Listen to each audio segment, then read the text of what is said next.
Welcome guys in another next video. साथीहरु, आज चाहिँ हामी VPN भनेको के हो र VPN को फाइदाहरु के हुन्छ हैन, VPN प्रयोग गर्दा हामीलाई हुने फाइदाहरु के हो र बेफाइदाहरु के हो भन्ने कुरा हामी आज त्यसको बारेमा डिस्कस गर्न गएका छौं हैन। VPN को फुल फर्म भनेको भर्चुअल प्राइभेट नेटवर्क हो हैन, भर्चुअल प्राइभेट नेटवर्क। VPN ले खास काम के गर्छ भन्दाखेरि हैन, VPN ले गर्ने काम के हो भन्दाखेरि VPN ले भनेको हाम्रो लोकेसनहरु चेन्ज गरिदिन्छ। यसले हाम्रो हैन नेटवर्कलाई सेफ गरिदिन्छ के, हाम्रो नेटवर्कहरुले जोगाउने काम गर्छ यसले। मानौ हामी अब कुनै पनि वाइफाई मा हैन हाम्रो जोइन गरिरहेछ भने, फ्री वाइफाई तिर हाम्रो कनेक्ट छ भने, त्यो वाइफाई को मेन हेडले हैन, त्यो वाइफाई कसले कन्ट्रोल गरिरहेछ त्यसले हाम्रो डाटाहरु लिक गर्न सक्छ, हेर्न सक्छ हैन। तर यो त्यो सबै चीजले कसले ब्लक गरिदिन्छ भन्दा VPN ले ब्लक गरिदिन्छ के। अब कुनै पनि अब हैन वेबसाइटहरु हामीले एक्सेस गर्न सक्दैन हैन, ओपन गर्न नसक्ने वेबसाइटहरुलाई पनि VPN ले ओपन गरिदिन्छ। जस्तै अब चाइनामा गयो भने फेसबुक चल्दैन हैन, त्यो अब चाइनामा जाँदा फेसबुक त चल्दैन हाम्रो मोबाइलमा, किनभने त्यहाँ चाइनालाई फेसबुकलाई अलाउड नै छैन उनीहरुको हैन।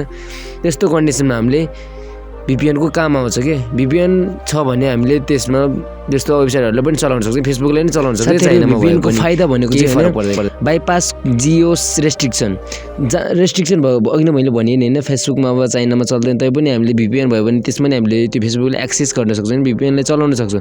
VPN को युज मार्फत फेसबुकले चलाउन सक्छौं।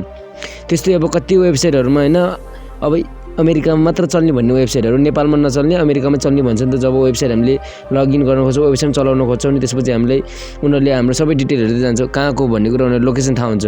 त्यसपछि उनीहरुले डिनाइ गरिदिन्छ कि हामीले त्यो वेबसाइट हाम्रो देशमा चल्दैन भनिदिन्छ कि हैन, नेपालमा चल्दैन अमेरिकामा मात्र चल्छ भन्छ।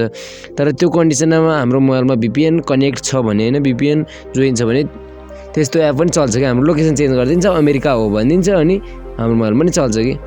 VPN को काम भनेको हाम्रो लोकेसनहरु चेन्ज गरिदिन्छ, त्यसले हाम्रो IP एड्रेसहरु चेन्ज गरिदिन्छ। त्यस्तो भएपछि हामीले कसैले ट्र्याक गर्न सक्दैन के। VPN को मेन फाइदा भनेको त्यो हो।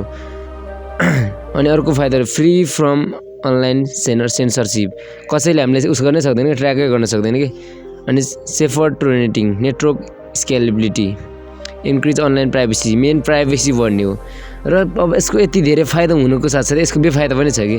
यसको बेफाइदा भनेको चाहिँ अब इलिगल हो कि VPN युज गर्नको लागि, अब कति देशमा इलिगल हुन्छ। अब VPN ले हैन 100% बाइपास हुन्छ भन्ने ग्यारेन्टी हुँदैन कि फेरि VPN मा हैन। अब हामीले अब फ्री VPN युज गर्यो भने त्यसमा चाहिँ हाम्रो ग्यारेन्टी हुँदैन हैन। तर हामीले पेड VPN पैसा तिरेर हाम्रो मोबाइलमा VPN जोइन गर्यो भने चाहिँ धेरै फाइदा हुन्छ कि। त्यसमा चाहिँ हाम्रो सेक्युरिटी धेरै हुन्छ, चान्स हुन्छ नि, सिक्युरिटी धेरै हुन्छ। VPN को फाइदा बेफाइदाहरु यिनीहरु नै हुन् हैन। स्लोअर नेटवर्क, यसको बेफाइदा भनेको स्लोअर नेटवर्क हुन्छ। Connectivity issue, free VPN create problem हैन, फ्री VPN युज गर्नु पनि प्रब्लम हुन्छ। त्यसैले हामीले सकेसम्म पेड VPN युज गर्नुपर्छ। जुन VPN ले पैसा तिर्नुपर्छ त्यस्तो VPN मा चाहिँ हाई सेक्युरिटी हुन्छ। VPN को सेटिङ हैन, VPN नेटवर्क कनेक्ट गर्नको लागि सबैको मोबाइलमा, सबै स्मार्टफोनमा हुन्छ। त्यसमा कसरी हामीले VPN कनेक्ट गर्न सक्छौं हाम्रो मोबाइलमा भन्ने कुरा हामी नेक्स्ट भिडियो बनाएका छौं। हामीले त्यस इन स्क्रिनमा त्यो भिडियो राखेको छ, गएर हेर्नु होला।